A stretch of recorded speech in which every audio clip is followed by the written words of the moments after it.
Living life back at the time of Peterloo was difficult, I would say, for the majority of people. The working conditions were tough, they were bleak, and wages were very low. I think that's one of the reasons why people were so interested in getting to vote, not as a principle in itself, but as a means out of poverty. It was a way to escape their circumstances. Members of Parliament had to be big landowners. They were the only ones who were allowed to vote, and they were the only ones who were allowed to stand. If I tell you that there were 1 million people in Lancashire and about 12 MPs, in Cornwall, which had a fraction of the population, there were 42 MPs. Manchester at the time didn't have a Member of Parliament, so there's nobody representing the people of this city.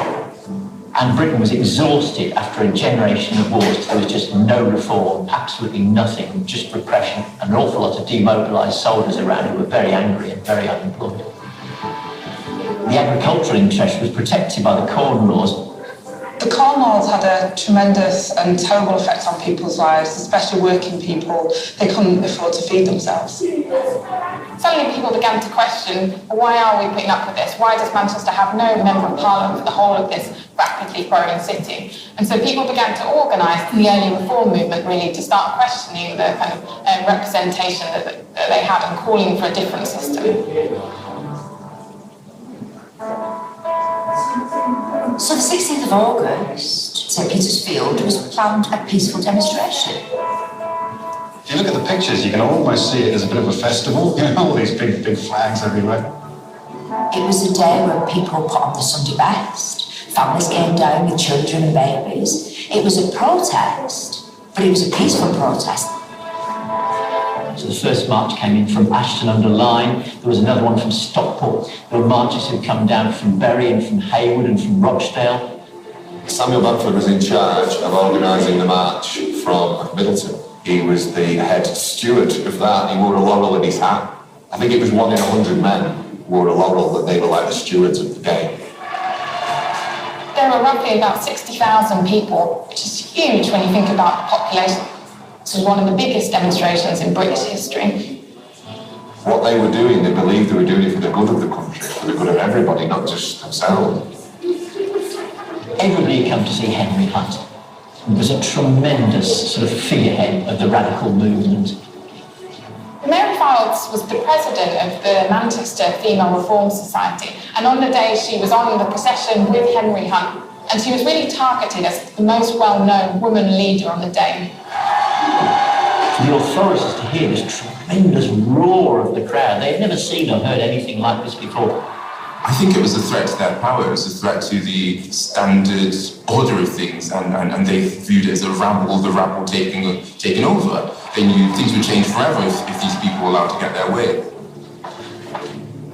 The magistrates decided they want to arrest Henry Hunt. They had the warrants already drawn up, and then, it looks like they panicked.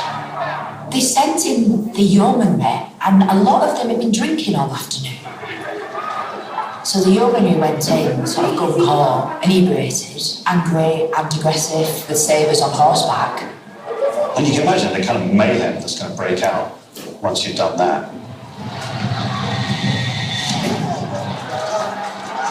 Mary Fildes was slashed across her body. Observers talk about the yeomanry were attempting to murder her, really, but she managed to survive. There was a disproportionate number of women that were killed, and the question is why. Women were fair game, as they often are whenever there's a political statement to be made. It's by attacking the women that you attack the household. The commander of the Hussars, Lestrange, went up to the magistrate in charge, Mr. Bolton, and said, "What shall I do?" And Bolton said, "Can't you see they're attacking the yeomanry?" True. Disperse the crowd. They could have done all sorts of things to disperse the crowd, but they decided to charge. And hundreds of people in the crowd were trampled, many of them had been sabred. There was a riot at St Peter's Fields, but it wasn't the crowd that rioted, it was the authorities. We view demonstrations and protests today that they're going to be peaceful, that we should facilitate people's lawful right to assemble and protest, and that's our starting point. But at that time, law and order was used as a tool to silence people and stop the event, and some personal grudges were settled, and that skewed some of the thinking of those in command.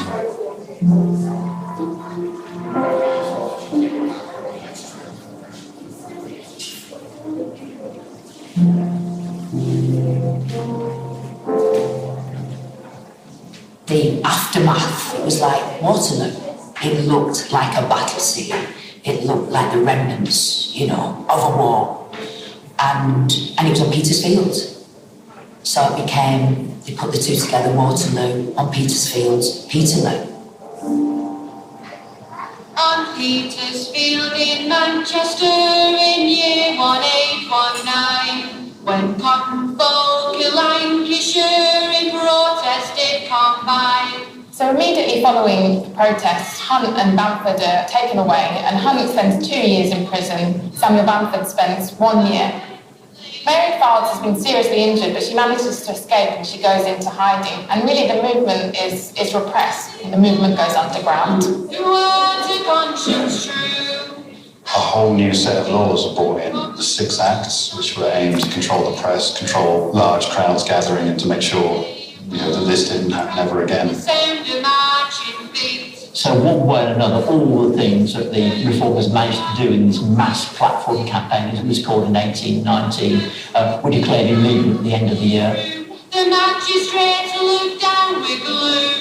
Ordinary people, to keep the memory of Peterloo alive, they have to think of really imaginative ways of kind of preserving or commemorating the massacre. So at the museum we hold handkerchiefs that were made en masse really to tell the story and to show the outrage of what had happened. For common good on field of Peterloo. The radical press got the story out there. They got the story out nationwide and then later on worldwide. So John Edward Taylor, a 28-year-old journalist who was in the crowd at Peterloo, was very radicalised by what he saw, and he decided that he wanted to set up a newspaper dedicated to the cause of political reform. And he decided to call it the Manchester Guardian. For people at the time, Peterloo was a bitter failure. They had really high hopes that this would change things.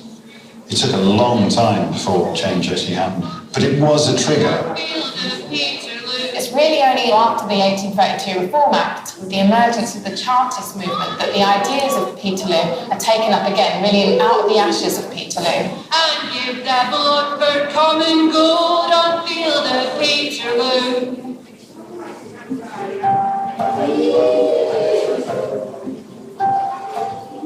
There are, of course, some people that say there's no point campaigning, there's no point protesting, nothing ever changes. But I think one of the things that Peterloo shows us is there's always a point. The only way change has ever happened is because of protesting and campaigning. I spend a lot of my time going to countries where protest isn't really possible, where people can't really go onto the streets for fear of being arrested. You see the corrosive effect that has on their own sense of freedom. So the right to protest, the right to go out there and say what you believe and what you're angry about and what you want to change is absolutely fundamental to democratic society. Collective action is really significant and very effective. When you're one voice, you can be drowned out by other people at times, but when you speak as the voice of millions, then you really can change. Peterloo is the memory of the sacrifice of so many individuals, and that memory is important. We need to remember, we need to honour, we need to think about the links across time in the campaigns and the challenges to the establishment that have continued and will continue. I'm very inspired by what those people did that day. They engaged with political life, they demanded a fairer society, they demanded a fairer Britain, and they came out in their Sunday best and fought for that. It was really, for me, the birth of democracy. This was one of the events that was the catalyst. Protest is an extremely important part of the health of democracy. That is what democracy is about. Our right to be able to say, I'm sorry, no, I don't agree.